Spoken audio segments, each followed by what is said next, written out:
Welcome to DTV. I'm joined by Tom McDonald following the loss against the Giants. And Tom, the game was in the balance entering the final term, but just couldn't hang on, and the Giants got away. Yeah, and I think when Frawley kicked that goal, I thought we were really in for a bit of a show there, and I think they must have got one straight back straight away, and it sort of kills a bit of momentum. But yeah, frustrating to finish off in the last quarter like that, being right in it. They got 3 goals in 7 minutes in the final term.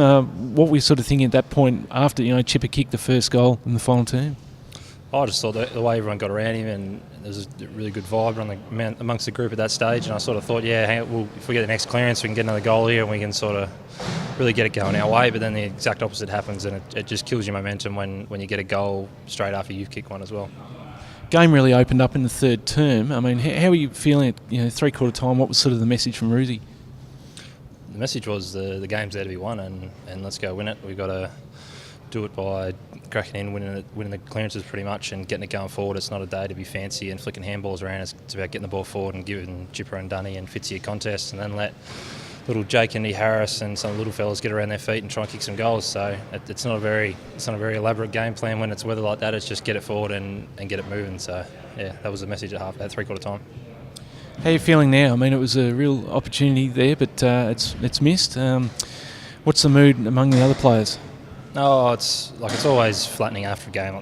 There's never loudness or mucking around after a game really if you've lost. So it's the first 24 or 48 hours after a loss is pretty down and pretty quiet, and we get into the club on Monday or Tuesday and do our review, and it's still probably a bit of a sombre mood, but once you get to Tuesday, Wednesday, if you're still carrying that around, you're no chance for the weekend, so you've got to let it go, and that's where we try and pick our spirits up midweek and really get looking forward to the next weekend.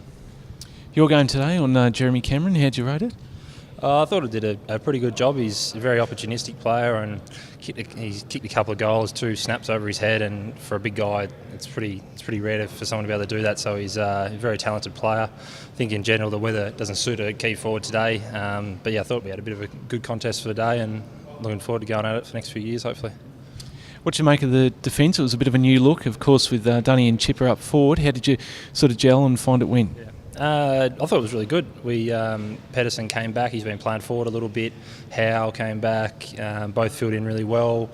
Alex Giorgio played a bit taller than he has been and did a really good job. So really liked the look that Howie gave us and the contest that Pedersen gave us, coming over the top third-man spoil was really clear in the area. I thought he was really solid, and some of the run that Howie gave earlier when it was a bit dry was really positive as well. And then it does make it hard for a small defender to have that run and carry impact when it gets really wet. But early on, I thought he was doing a really good job. How do you bounce back next week? You can't let this, as I was saying before, you can't let this stay a bad mood till Thursday, because then you're worrying about this week. We've got to do our review. You don't just move on from it, but we need guys to be energetic at training. I just think it's an opportunity to win. There's no game where I think we're really out of it. We've had some games where we've been beaten by a lot of points, but we've had some really good teams where we've been right in it as well over the past couple of years, but we just haven't been able to finish. We can't win at the moment, and the next step for us today, we're at three-quarter time, we're in the game, but the next step is winning. And I think if we can stay in the game and then we can keep building on what we've been doing, that we give ourselves a chance to win. We take the next step next week, so I'm looking forward to it. All right, mate. Well, thanks for chatting, and best of luck for next week. Thanks, mate.